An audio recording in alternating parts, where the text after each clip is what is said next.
Hello everyone, তো আজকে তোমাদের সাথে সরস্বতী পুজোর একটা ভ্লগ ভিডিও আর কি শেয়ার করব।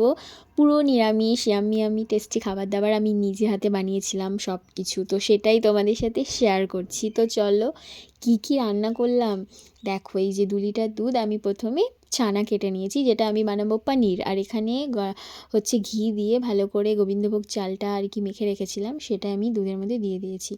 আর এখানে আমি সাদা তেল আর লবণ দিয়ে ভালো করে আলুটা ফ্রাই করে নেবো। আমি এখানে হলুদ, সর্ষের তেল এগুলো কিচ্ছু ইউজ করব না। আজকের রেসিপিটা একদম অন্যরকম হতে চলেছে।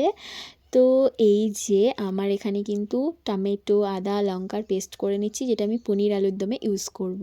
আর এই যে আমার পনিরটা কিন্তু একদম রেডি। ছানাটা কাটিয়ে সুতি কাপড়ে, সাদা কাপড়ে তোমরা মানে জলটা ছেঁকে ভারী জিনিস আর কি চাপা দিয়ে রাখবে, একদম পনির কিন্তু রেডি।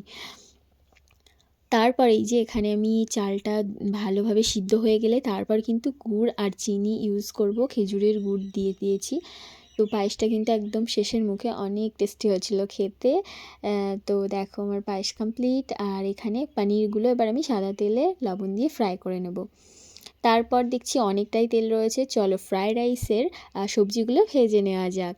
এখানে গাজর, আমি ফুলকপি, বিনস আর মটরশুঁটি ইউজ করেছি সবজির মধ্যে। তো এখানে আর কিছু আমার কাছে না ক্যাপসিকাম ছিল না, তো আমি কি করেছি সবুজ যে লঙ্কা, কাঁচা লঙ্কা, ওটা আমি কুচিয়ে দিয়ে দিয়েছি। তো এরকম করে দিলেও না ক্যাপসিকামের যে মানে স্বাদ, একটা গন্ধ, একটা টেস্টি ব্যাপার, সেটা কিন্তু এই লঙ্কা দিলেও হয়। 50% আর কি ম্যানেজ হয়ে যায়।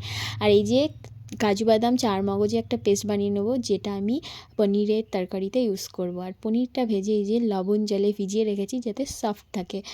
আর সবজি ভাজার শেষে কিন্তু এই যে কাজু কিশমিশটা দিয়েও ভালো করে ভেজে নেব। আর লাস্টে কিন্তু আমি চিনির গুঁড়োও ইউজ করেছি এই সবজি ভাজাতে।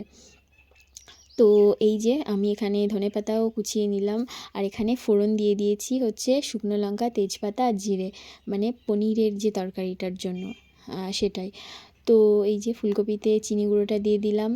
এই যে আমার এখানে কিন্তু সমস্ত রকম মশলা কষা হয়ে গেছে। তারপর দিয়েছি কাজু বাদাম আর চারমগজের পেস্টটা দিয়ে আমি আলুটাকে ভালো করে কষিয়ে নিয়েছি। দিয়ে তারপর জল দিয়েছি। জল দেওয়ার পর আলুটা যখন সিদ্ধ হয়ে গেছে তারপর এই যে এখন দিচ্ছি পনির, কারণ পনির আগে থেকে দেওয়া যাবে না, দিলে কিন্তু আমাদের পনিরটা শক্ত হয়ে যাবে, বেশিক্ষণ ফোটানো বা ভাজা যাবে না, তাহলে পনিরটা কিন্তু শক্ত হয়ে যাবে, এতে সফট থাকবে। এই যে আমার পনিরের কষা একদম রেডি। আর আমি কিন্তু একটু ঝোলঝোলি বানিয়েছিলাম, মানে খুব বেশি শোকায়নি ঝোলটা, কারণ কি বাড়ির সবাই অত বেশি শুকনো খেতে পারে না। তো আজকের মেনুটা কেমন লাগলো জানিয়ে তোমরা অবশ্যই।